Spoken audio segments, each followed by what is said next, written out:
मग आईने समजून सांगितलं दॅट त्यांचा तो सण आहे आणि आपला दिवाळी आहे. तर मग इन्सेंटिव्ह म्हणून आईने 5 दिवाळीच्या दिवसासाठी दर दिवशी ती एक मला गिफ्ट द्यायची. तर क्रिसमससाठी एकच गिफ्ट मिळायचं माझ्या मैत्रिणींना, दिवाळीसाठी 5 मिळायचे मला. माझ्या डोक्यात मी इंग्लिशमध्ये विचार करते, मग डोक्यात मी ट्रान्सलेट करते मराठीत. मग आता मी नोटीस केलंय दॅट जे इंग्लिश शब्द आहेत ते जास्त आले आहेत पाट्यांमध्ये, कारण जे रेस्टॉरंट्स आणि इथे ते सगळे इंग्लिश शब्द आहेत. आणि तसं मला वेळ वाटायचं दॅट आपण भारतात तर भारतीय नाव पाहिजे ना. इन केस कधी फ्युचरमध्ये तुला असं वाटतं का की भारतात जाऊन थोडे वर्ष राहावं किंवा मे बी तिकडे जाऊन सेटल व्हावं, असं कधी वाटलं का? नाही. ABCD ही टर्म इथे सर्रास वापरली जाते भारतीय मुलांसाठी जी इथेच जन्मली आहेत किंवा लहानपणी जिकडे आली आहेत. अमेरिका बॉर्न कन्फ्युज्ड दिस राईट. तर त्या टर्मबद्दल तुला काय वाटतं? ABCD असं तुम्हाला म्हणलेलं तुला असं चीड येते त्याची? नमस्कार, मी शुभंकर आणि वाढीव चर्चा या आपल्या मराठमोळा पॉडकास्टमध्ये तुमच्या सगळ्यांचं पुन्हा एकदा खूप खूप स्वागत. आजच्या या पॉडकास्टमध्ये एकदम इंटरेस्टिंग विषय घेऊन आलो आहे.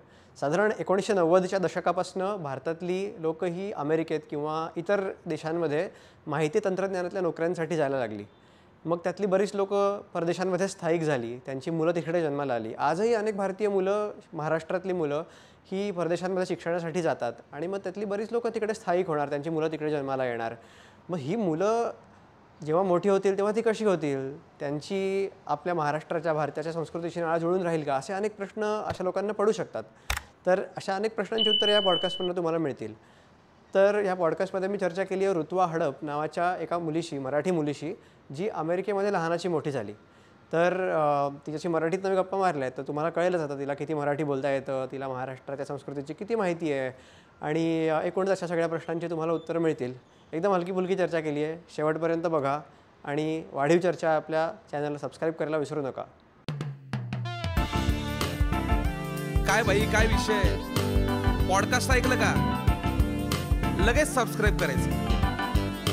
नुसतीच वाढीव चर्चा.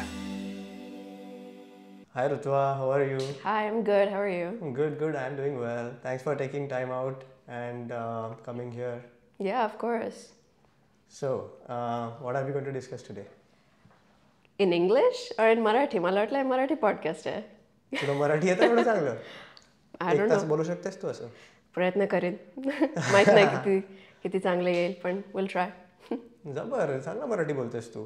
तू कधी इथे अमेरिकेतच तुझा जन्म झाला आहे ना? नाही, मी भारतातले जन्मली आहे, पण मी US ला जेव्हा मी 2 वर्षाचे होते तेव्हा आले. सो बेसिकली पूर्ण आयुष्य मी US मध्येच स्पेंड केलं आहे. ओके. आणि तुझा भारतात कुठे जन्म झाला? पुण्यात. ओके. आणि इकडे साधारण तू आता किती वर्षाची आहेस? आता मी 19 म्हणजे 17 वर्ष तू अमेरिकेत राहिलीस? 17-18 वर्ष झाली.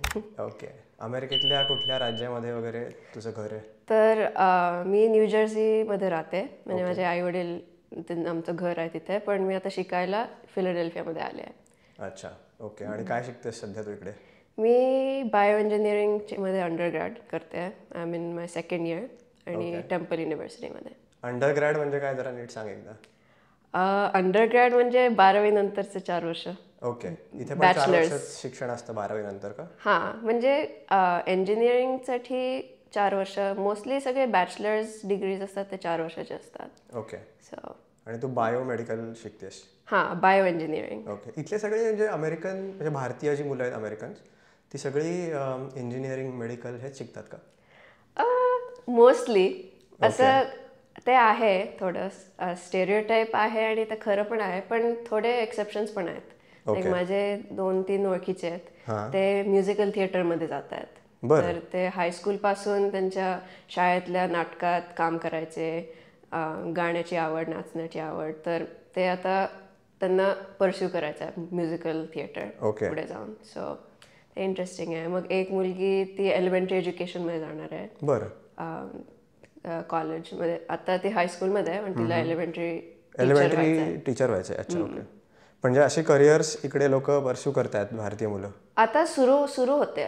म्हणजे अजून तरी ॲटलिस्ट माझ्या मित्रमैत्रिणीमध्ये कम्प्युटर सायन्स, इंजिनिअरिंग, मेडिकल ते मोस्टली आय थिंक 90% करतात. पण आता हळूहळू आय थिंक 10-15 वर्षात ते होईल थोडं शिफ्ट. ओके. कारण आधी म्हणजे सगळे US ला यायचे इंजिनिअरिंग मेडिकल शिकायला. म्हणजे माझ्यासारखे 2nd, 3rd जनरेशन होतील नंतर, ते थोडे अनकन्व्हेन्शनल करिअर्स पण परस्यू करतील. राईट. मग तुला इकडे शिकताना असे थोडेसे तुझे एक्सपिरियन्सेस सांग ना. इकडे तुझे मित्र कसे बनतात शिकताना, आणि इथलं शाळा कॉलेजचं जीवन कसं असतं, थोडं त्याच्याबद्दल बोल ना. हां, ओके. तर रिअली US मध्ये किती वेगवेगळे कल्चर्स, आणि जिथे जातं तिथे वेगळं असतं. म्हणजे जेव्हा आम्ही US ला आलो तेव्हा आम्ही कॅलिफोर्नियामध्ये राहायचो. तर कॅलिफोर्निया म्हणजे LAच्या बाहेरच्या एक सबर्बमध्ये, आणि तिथे ऑलमोस्ट 90% वर अमेरिकन्स. म्हणजे गोरे, जे आपण अमेरिकन जसं विचार करतो, इट वॉज ऑल दॅम. आणि माझ्या क्लासमध्ये आय थिंक मी किंडरगार्टन पहिली तिथे केली, आणि दुसरीसाठी मी न्यूजर्सीमध्ये आले. अच्छा. आणि तिथे असं कम्प्लिटली वेगळं होतं सगळे. म्हणजे एव्हरीवन वॉज पोलाईट.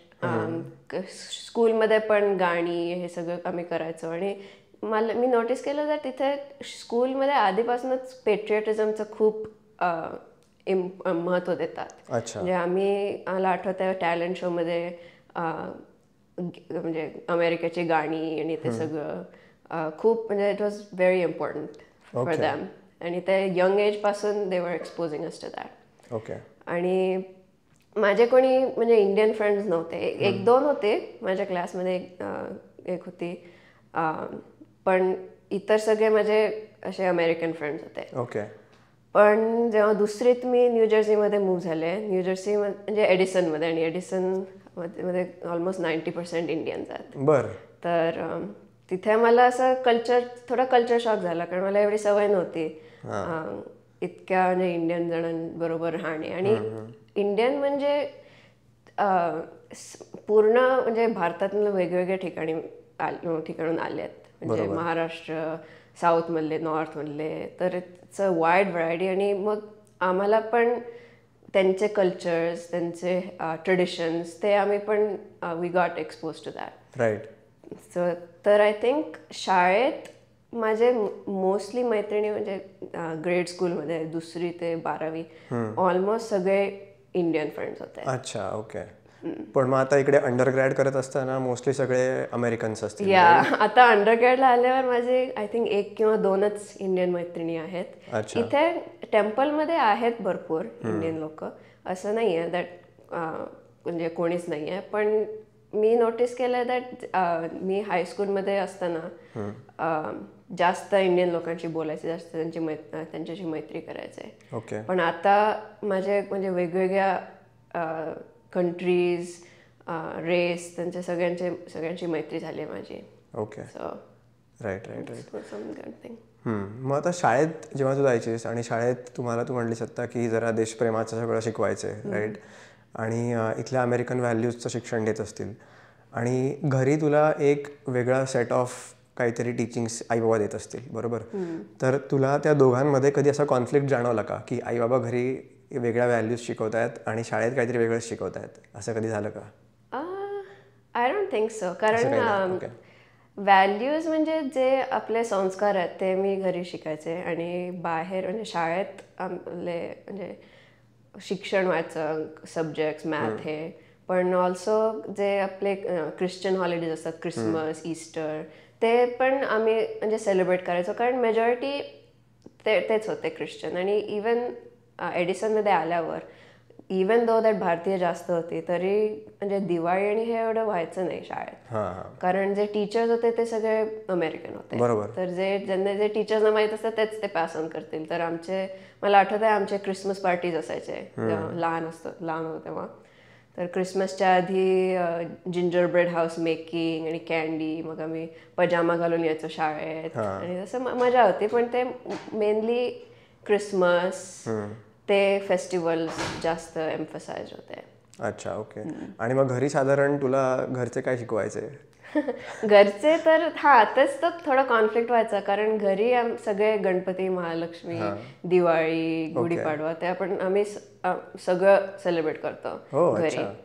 तर ते मला असं थोडं वियर्ड वाटायचं की घरी वेगळं करते, शाळेत वेगळं करते. मग मला असे जेलसी व्हायची दॅट माझ्या मैत्रिणींच्या घरी सगळ्यांच्याकडे क्रिसमस ट्री आहेत, मला पण हवे क्रिसमस ट्री. मग आम्ही कधी लावला नाही कारण आम्हाला असं वाटलं नाही आणि ते रिलिजियस आहे की नाही त्याचं म्हणजे डिफरंट स्टोरी. पण मग आईने समजून सांगितलं दॅट त्यांचा तो सण आहे आणि आपला दिवाळी आहे. तर मग इन्सेंटिव्ह म्हणून आईने 5 दिवाळीच्या दिवसासाठी दर दिवशी ती एक मला गिफ्ट द्यायची. तर क्रिसमससाठी एकच गिफ्ट मिळायचं माझ्या मैत्रिणींना, दिवाळीसाठी 5 मिळायचे मला. तर ते असं करून मला कळायला लागलं दॅट आपले सण वेगळे असतात. आणि आम्ही करतो सेलिब्रेट क्रिसमस म्हणजे सिक्रेट सॅन्टा आणि ते सगळं करतो आम्ही मैत्रिणींबरोबर, तसं काहीच नाही. पण घरी आपण आपले हिंदू संस्कार हिंदू सण ते पण सेलिब्रेट करतो. असं दोन्ही त्याचं थोडं असं ब्लेंड होतं. ओके. तुला पर्सनली सगळ्यात जास्त काय आवडतं? भारतीय सण आवडतात की इथले सण आवडतात? एकदम म्हणजे खरं सांग, एकदम ऑनेस्टली सांग. म्हणजे असं कम्पेअर नाही करू शकत कारण वेगळेच असतात, सेलिब्रेशनच वेगळे आहेत. म्हणजे क्रिसमस म्हणजे रिलिजियसपेक्षा मोर फन, विंटर, मग ते क्रिसमस विलेजला जाणे, शॉपिंग करणे, लाईट्स बघणे, डेकोरेशन्स बघणे ते जास्त असतं. पण दिवाळीत आपलं म्हणजे दिवाळी किंवा गणपती त्याच्यात पूजा, आपलं खाणं, प्रसाद ते वेगळं असतं. असं एवढं कम्पेअर नाही करू शकत. मला दोन्ही आवडतात सेलिब्रेट करायला. पण मला असं काय वाटत राहतं की इथले जे सण आहेत ते असं उगाच करायचं म्हणून करतात असं वाटतं, आणि पार्ट्या करणे आणि थोडंसं अल्कोहोल हेच दिसतं मला सगळीकडे. त्याचा सिग्निफिकन्स काय खरं तिथल्या सणांचा असा आहे का मोठा? तुला माहिती आहे का त्याच्याबद्दल? इथल्या थोड्या सणांबद्दल थोडी माहिती सांग ना. हां, तर इथले मेजर सण आहेत Christmas, Halloween, independence day, Easter आणि आय थिंक दॅट्स इट. कारण आणि न्यू इयर्समध्ये खूप सेलिब्रेशन असतं. हां, तर मोस्टली पार्टीज आणि असतं. ॲक्च्युली त्यांचे roots are European. Halloween, Christmas ते सगळं त्यांचे रिलिजियस रूट्स आहेत. पण आता जास्त लोकांना म्हणजे टच करायला त्यांनी असं जनरलाइज केलं आहे. रिलिजियस कमी, म्हणजे माझी एक मैत्रीण आहे ती कॅथलिक आहे, ती तर क्रिसमसला चर्च आणि ह्याच्यात जाते. पण जे इतर माझे अमेरिकन मैत्रिणी आहेत ते जे ख्रिश्चन आहेत त्यांचं ते एवढे रिलिजियस नाही आहेत. तर it really depends. Each person has a different way of celebrating. Right. तर पण इथे पार्टीज आणि हे असतं जास्त, दॅट आय अग्री. पण इट डिपेंड्स ऑन द सण. लाईक हॅलोवीनचं थीमच वेगळी, म्हणजे लहान मुलं जातात कॅन्डी घ्यायला, वी ड्रेस अप कॉस्ट्युम्समध्ये. तर आता ते इकॉनॉमीसाठी पण इट्स गुड कारण कॉस्ट्युम्स लोक घेतात, कॅन्डी घेतात आणि it's like a different advantage असतात. पण राईट. तू तर बऱ्यापैकी ब्लेंडबद्दल बोललीस, राईट, की वेस्टर्न इथलं American culture versus Indian culture. Not necessarily ते एकमेकांच्या विरोधात आहे, ते दोन्ही तू बॅलन्स करतेस, राईट. पण असं कधी झालं का की कन्फ्यूज होते बाबा की मी नक्की माझी आयडेंटिटी नेमकी काय आहे? मी एक भारतीय म्हणून मी सगळा असा भारतीय अप्रोच ठेवू लाईफचा, का हे पण करू अमेरिकन थोडं? आणि हा ब्लेंड करता करता तुला असं कधी कन्फ्यूज व्हायला होतं का? आणि म्हणून मला मग तुला विचारायचं आहे, आणि nothing derogatory or condescending about it, पण ABCD ही टर्म इथे सर्रास वापरली जाते भारतीय मुलांसाठी जी इथेच जन्मली आहेत किंवा लहानपणी जिकडे आली आहेत. America born confused desis, right. तर त्या टर्मबद्दल तुला काय वाटतं? ABCD असं तुम्हाला म्हणलेलं तुला असं चीड येते त्याची? म्हणजे आधी म्हणजे आय डोंट नो, कारण काय असतं दॅट ते टर्म स्टेरियोटिपिकल आणि डिरॉगेटरी असेल पण इट्स ट्रू. कारण जे मेजॉरिटी भारतीय मुलं असतात इथली, म्हणजे जे इंडियन मुलं अमेरिकेत राहतात, त्यांना म्हणजे they get carried away. Fascination असतं इथलं गोष्टींचं. त्यांना they don't want anything to do with Hindu culture किंवा इंडियन कल्चर काही. म्हणजे ते त्यांचे मदर टंग पण बोलत नाहीत घरी, इंग्लिशमध्ये बोलतात. तर तसे लोक आहेत, पण confused is the like term that might be different. कारण they are not necessarily confuse. त्यांना माहीत असतं दॅट मला म्हणजे I don't want to associate myself with this stuff. असे खूप जण आहेत जे आम्ही त्यांना कोकोनट म्हणतो. म्हणजे कोकोनट म्हणजे ब्राऊन ऑन दी आउटसाइड आणि व्हाईट ऑन दी इनसाइड. जबर भारी टर्म आहे. तर कॉमन टर्म आहे. म्हणजे जे बाहेरनं दिसतात भारतीय, पण आतनं त्यांना अमेरिकन व्हाईट लोकांसारखं वागायची इच्छा आहे. हां तर हां प्रिटी मच बाहेरून इंडियन आहेत पण त्यांना ते काही म्हणजे त्यांचं इंडियन कल्चर काही त्यांच्यात नाही आहे. तर आय थिंक मोस्टली मुलं आहेत तशी. मी प्रयत्न केला आहे, I am trying not to be. आणि माझा मामा म्हणायचा हो नाही आहे वाटतं ABCD असं तो सारखा म्हणतो. पण आई बाबाने पण खूप प्रयत्न केला आहे, म्हणजे मला मराठी शाळेत घालून मग संघात नेऊन. संघात म्हणजे हिंदू स्वयंसेवक संघ.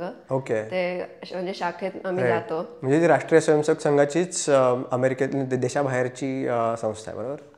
हां kind of its like a inspired. तर इथली शाखा इज इन्स्पायर्ड फ्रॉम भारतातली शाखा पण इट्स डिफरंट. थोडं डिफरंट असतं पण त्याच्यात कॅरेक्टर बिल्डिंग संस्कार ते सगळे शिकवतात. आणि मी लहानपणापासून जाते म्हणून मला तो एक्सपोजर मिळाला आहे.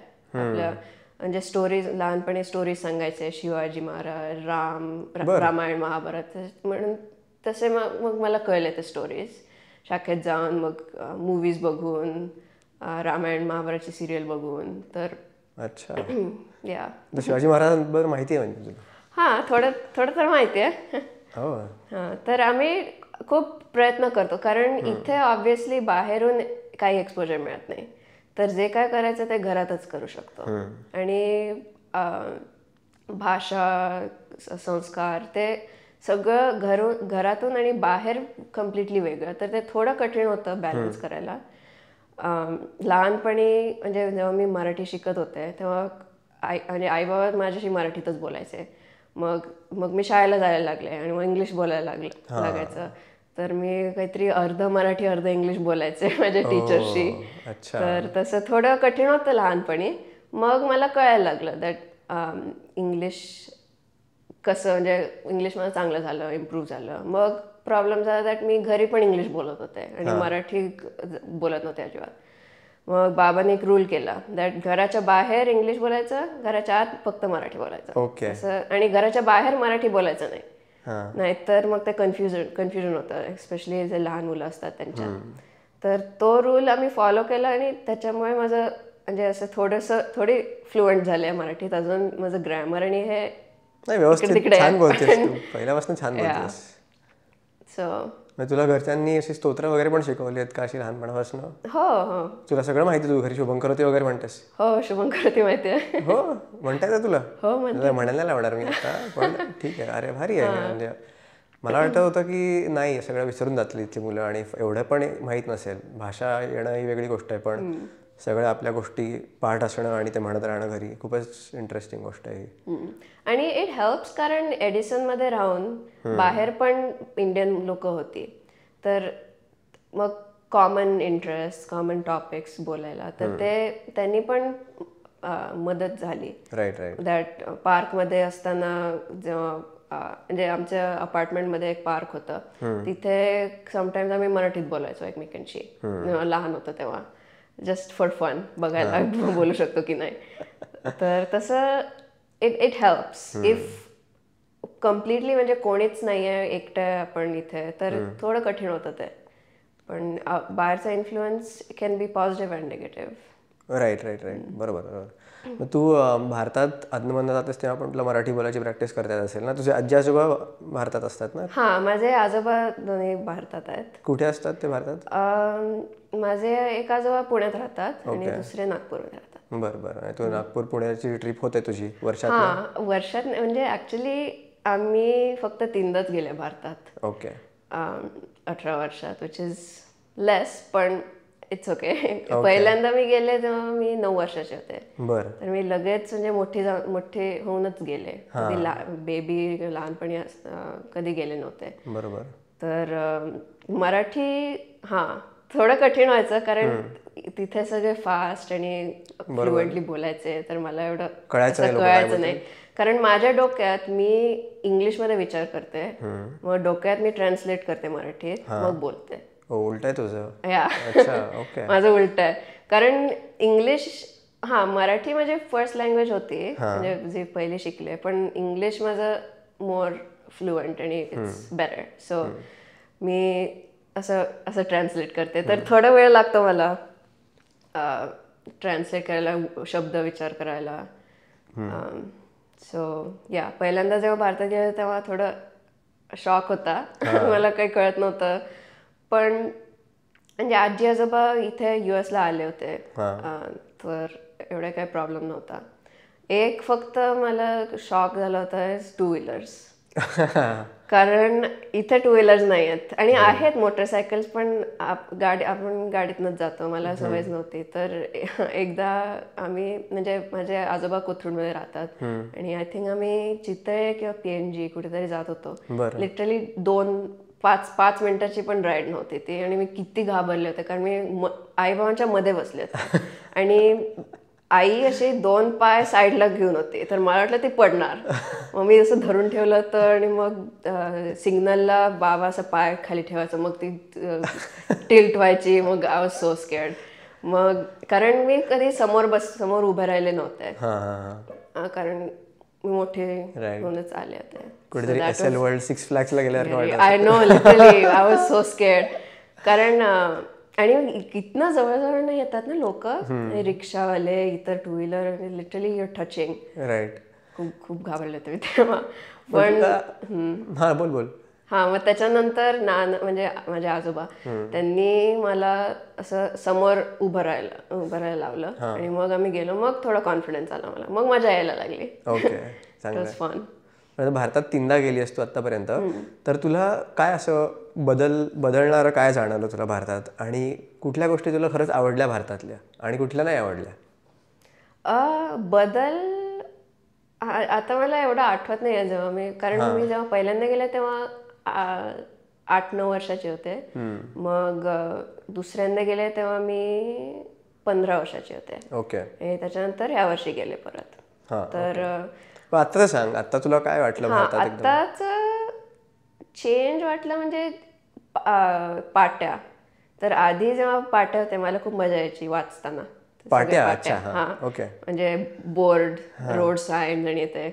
तर आता मी नोटीस केलंय दॅट जे इंग्लिश शब्द आहेत ते जास्त आले आहेत पाट्यांमध्ये. कारण जे रेस्टॉरंट्स आणि ते सगळे इंग्लिश शब्द आहेत. आणि तसं मला वेळ वाटायचं दॅट आपण भारतात आहोत तर भारतीय नाव पाहिजे ना रेस्टॉरंटचं.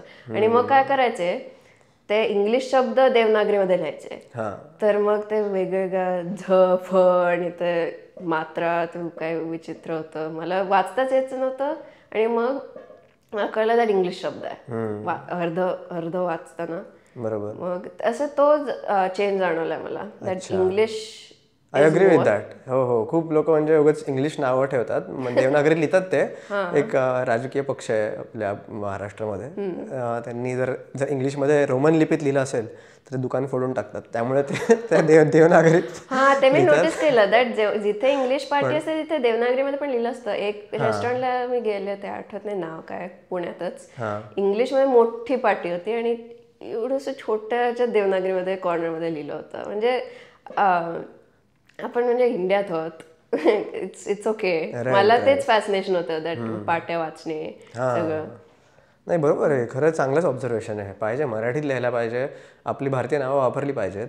कारण जी इथली रेस्टॉरंट आहेत ती भारतीय नावं वापरतात. इंडियन रेस्टॉरंट असतात ते. Indian restaurant. राईट. आणि इवन इतर कंट्रीजमध्ये आपण गेलो तर त्यांचीच मातृभाषा वापरतात.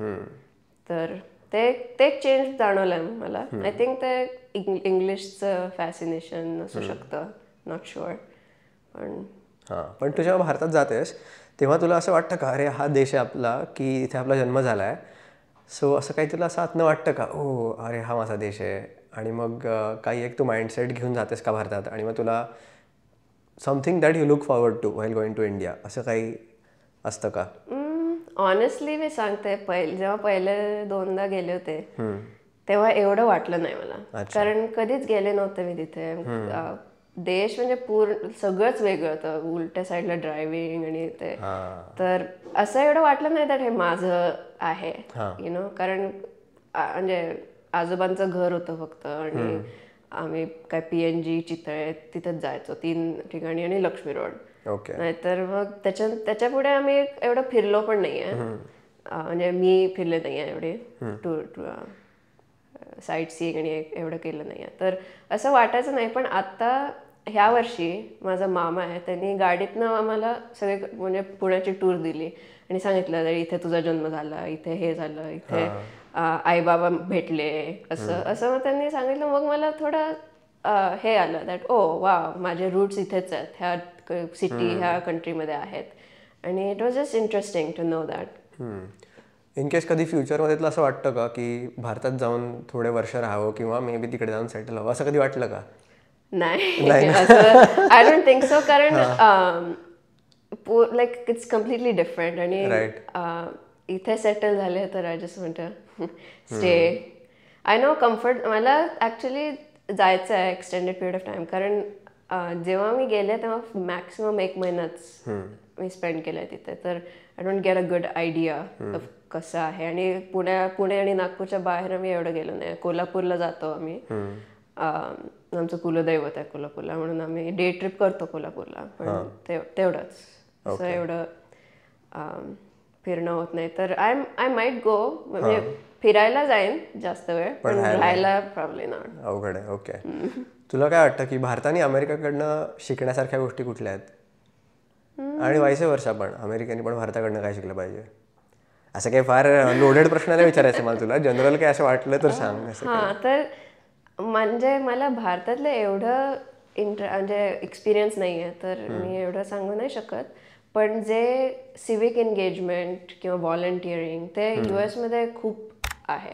म्हणजे लहान एजपासून ते व्हॉलंटिअरिंग, आपल्या काउन्सिलमॅनशी बोलणे, म्हणजे जे आपण इलेक्ट करतो त्या लोकांशी गुड संबंध ठेवणे, ते महानगरपालिकेचे नगरसेवक वगैरे.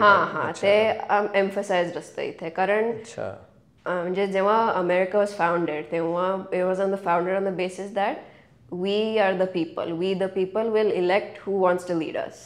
तर ते खूप सिरियसली घेतात इथे लोक, इलेक्शन्स आणि ते सगळं. आणि मला भारतातलं एवढं माहीत नाही आहे. बाबांनी सांगितलं होतं दॅट ॲटलिस्ट जेव्हा तो राहायचा 20 वर्षापूर्वी, तेव्हा एवढं म्हणजे ॲटलिस्ट मे बी त्याच्या फॅमिलीत किंवा त्याच्या फ्रेंड्समध्ये एवढं नव्हतं ते वोटिंगला जाणे. आणि नाही, आजही एवढं नसतं. लोक आपले एकदा वोटिंग करतात, 5 वर्षांनी विसरून जातात. हे खरंच म्हणजे लोकशाही एवढी तळागाळापर्यंत रुजली अमेरिकेत, ही खरंच चांगली इन्साईट आहे. तर ते आय थिंक आपण भारतात आणलं. आय थिंक आता होत आहे इलेक्शन्स आणि हे मोर पीपल आर इन्वॉल्व्ड. पण US मध्ये इलेक्शन्स फक्त प्रेसिडेन्शियल आणि हे फेडरल इलेक्शन्स नसतात, आपल्या लोकल लेवलला असतात. आणि लोकल लेवलचे elections are actually what are important. कारण तेच ॲक्च्युली आपल्यावर डायरेक्ट इम्पॅक्ट होईल. फेडरल इलेक्शन्स ते आपल्याला एवढं खूप लांब आहेत ते आपल्यापेक्षा, so they don't affect us that much. पण आपले जे टाउनशिपचे मेयर किंवा board of education, council members, ते ॲक्च्युली चेंजेस इम्प्लिमेंट करू शकतात आपल्या टाउनमध्ये. तर ते सगळे जे सिटीजन आहेत US चे ते सगळे जातात इलेक्शनला. समटाईम्स ते उभे पण राहतात काउन्सिल पोझिशनसाठी. तर कारण they know they can make a change. Right. इथे पण इलेक्शनमध्ये भारतात पण होतात लोकल बॉडीच्या इलेक्शन्स, म्हणजे महानगरपालिका, ग्रामपंचायत, गावाच्या इलेक्शन्स असतात सगळं. पण भारतामध्ये ना अशा छोट्या ज्या इलेक्शन्स असतात लोकल लेवलच्या, तिथे खूप असा भ्रष्टाचार वगैरे होतो. पैसे वाटणे, म्हणजे लोकांना पैसे वाटत त्यांचे वोट्स विकत घेणे आणि गुंडागिरी करणे, म्हणजे दुसऱ्या कॅन्डिडेटचा खून करणे फॉर एक्झाम्पल. म्हणजे हे खूप एक एक्स्ट्रीम झालं, पण होतं, ह्या गोष्टी होतात. तसं इथे तुला काही जाणवलं का असं लोकल लेवलला? का एकदम पीसफुल सगळं व्यवस्थित आणि मुद्द्यांच्या आधारित ते प्रचार करतात? असं कसं असतं इथे लोकल लेवलला? म्हणजे एवढं माहित नाही, कारण तुला काय वोटिंग कधी केलं नाही. पण मी म्हणजे करप्शन असतं सगळीकडेच असतं ते. माझी एक मैत्रीण कॅनव्हसिंग करत होती.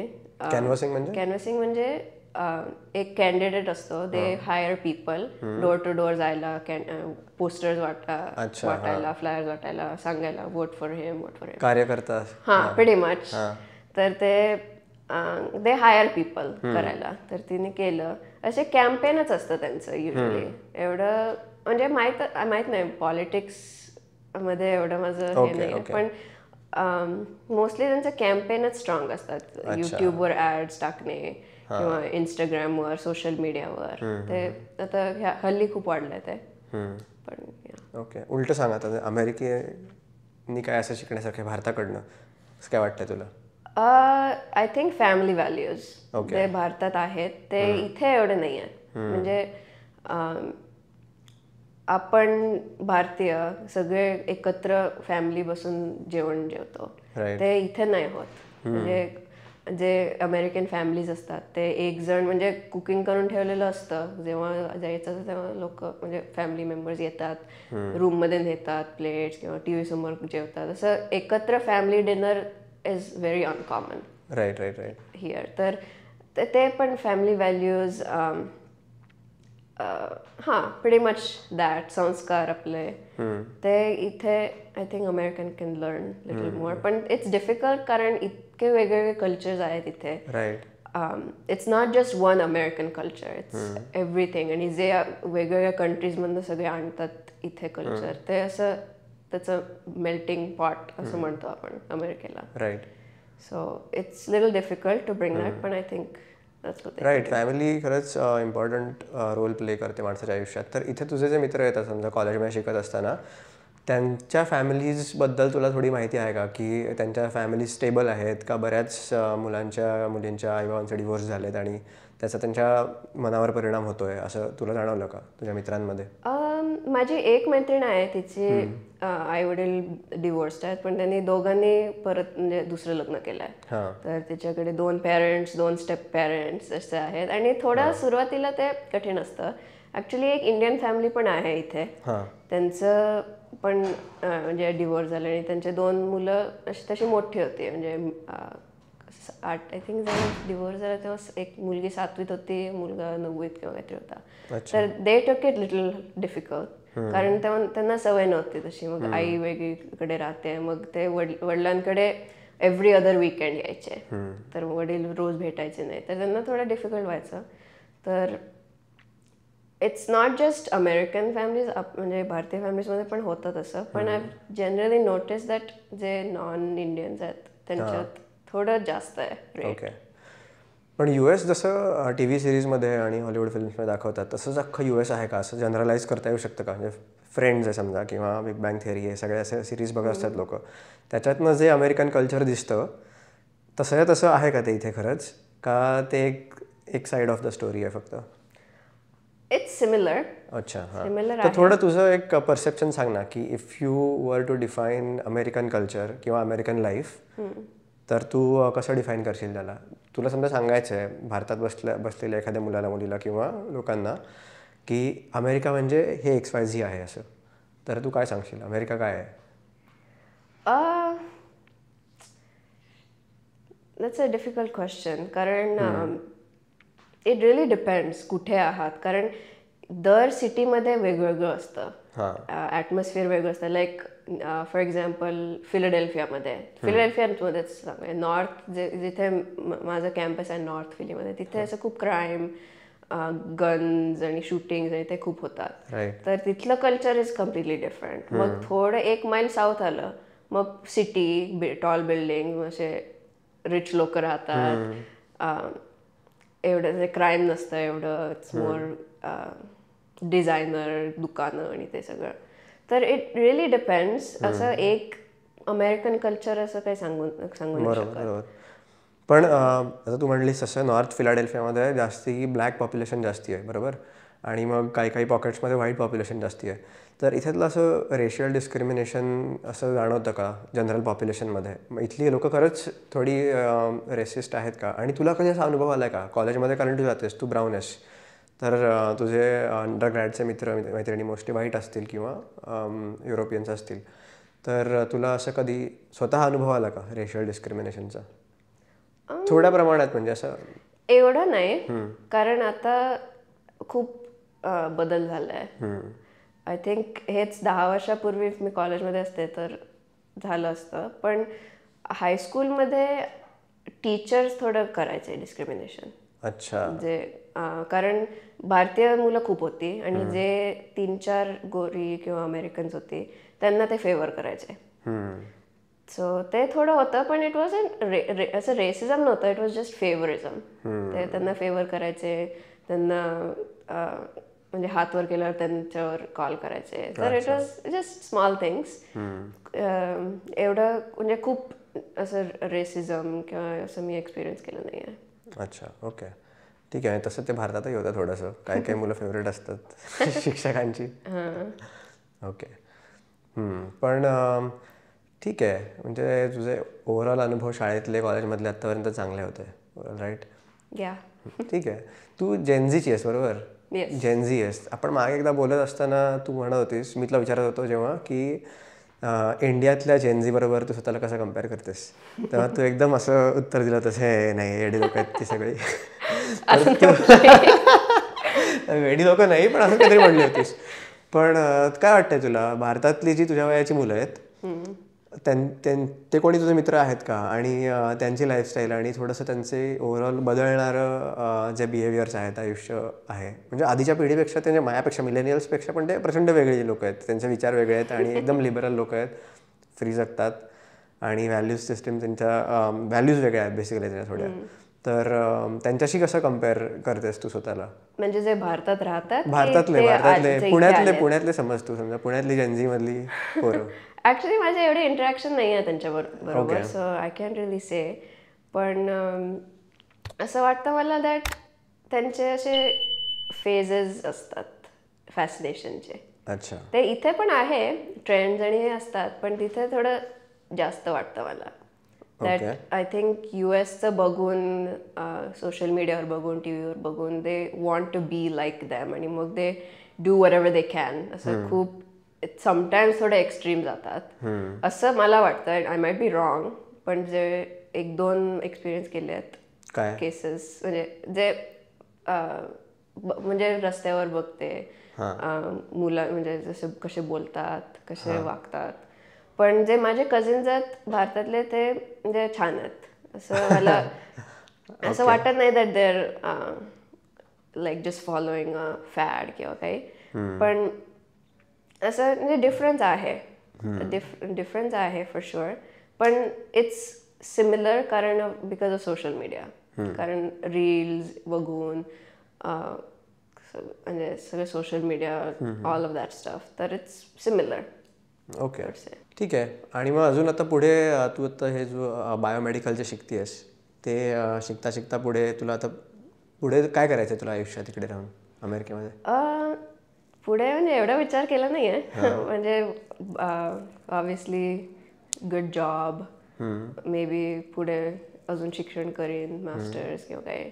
आणि हे सगळं करत असताना तू जसं भारतीयत्व टिकवून ठेवण्यासाठी आणि ते अजून वाढवण्यासाठी तू काय करत राहणार आहेस पुढे? आणि मे बी तू पुढे जाशील आणि तू समजा लग्न केलंस आणि तुला मुलं झाली, तर त्यांना पण त्या व्हॅल्यूज पास ऑन करणं, हे सगळं तुला अवघड वाटतं का? Kind of. कारण मी विचार करते दॅट मलाच एवढं कमी आहे, म्हणजे कमी ग्रास्प केलं, तर मग मी नेक्स्ट जनरेशनला काय पास करेन. मग ते असं हळूहळू इट विल डिमिनिश, असं मला भीती असते. पण माझी एक मैत्रीण आहे, ती ग्रीक आहे, पण ती 3rd जनरेशन ग्रीक आहे. जेव्हा तिचे ग्रँडपेरेंट्स टीनेजर्स होते तेव्हा ते US आले, पण तिला अजून ग्रीक बोलता येतं. ती तिच्या ग्रँडपेरेंट्स बरोबर ग्रीकमध्ये बोलते, आई वडिलांशी ग्रीकमध्ये बोलते. तर त्यांनी टिकून ठेवलंय द कल्चर. ती ग्रीसमध्ये जाते विजिट, म्हणजे फॅमिलीला विजिट करायला ऑलमोस्ट 2 वर्षातून एकदा ॲटलिस्ट तरी ती जाते. आणि that's like a first hand experience that मला माहिती आहे 3rd-4th जनरेशनचे. So it's not impossible. I think extra efforts घ्यायला लागतील, पण आता सपोर्ट आहे, कारण more and more people are moving here भारतातनं. तर इथे कम्युनिटी खूप मोठी कम्युनिटी वाढते आणि ॲक्सेस सगळ्या गोष्टींना व्हायला लागलाय. तू म्हणलीस तशा ऑर्गनायझेशन्स पण ज्या भारतीय व्हॅल्यूज स्प्रेड करतात, त्या पण इथे बऱ्यापैकी त्यांना ॲक्सेस सगळ्यांना आहे इथे. So it's actually up to everyone की त्यांना खरंच ते करायचं आहे का नाही, चॉईसवर येत आहे सगळं. Yeah it all boils down to that. ते choice is the person. If त्यांना पुढे न्यायचं आहे आपलं संस्कार आणि आपलं culture, then they can, they have the means. कारण इंटरनेट आणि ह्याच्याबरोबर ऑनलाईन क्लासेस आणि ते खूप वाढलं आहे, आणि इट्स डेफिनेटली डुएबल. फक्त ते एफर्ट आणि म्हणजे एफर्ट घ्यायची असेल तर होईल ते. तर it's not just gonna happen like that. Yes. मला ॲक्च्युली संपवता तुला लास्ट एक प्रश्न असा विचारायचा आहे की US मध्ये फ्रीडम खूप आहे, लिबर्टी खूप आहे आणि तुम्ही तुम्ही स्वतःला काय म्हणून आयडेंटिफाय करता ह्याचंही स्वातंत्र्य आहे तुम्हाला, बरोबर. आणि हे सध्या म्हणजे बाकीच्या देशांमध्येही लिबरल व्हॅल्यूज हळूहळू वाढत आहेत. म्हणजे भारतातही हा व्हॉइस वाढतोच आहे. म्हणजे LGBTQ या प्रश्नावर मला विचारायचं आहे की माझं हे जेंडर आहे, बायोलॉजिकली मी काही असलं तरी मी हे स्वतःला आयडेंटिफाय करतो, मी हे आयडेंटिफाय करते. असं करून मी असं ऐकलं होतं मध्ये की न्यूयॉर्कमध्ये 32 रजिस्टर्ड जेंडर्स आहेत. तर तुझं काय मत आहे या सगळ्या ह्याच्यावर? आणि तुझ्या शाळेमध्ये, कॉलेजेसमध्ये तुझे कोणी असे मित्रमैत्रिणी आहेत का ज्यांनी असं काही सेक्स चेंज केलेलं आहे किंवा वेगळी काहीतरी आयडेंटिटी सांगतात ते असं? माझ्या नॉलेजमध्ये कोणी नाही आहे.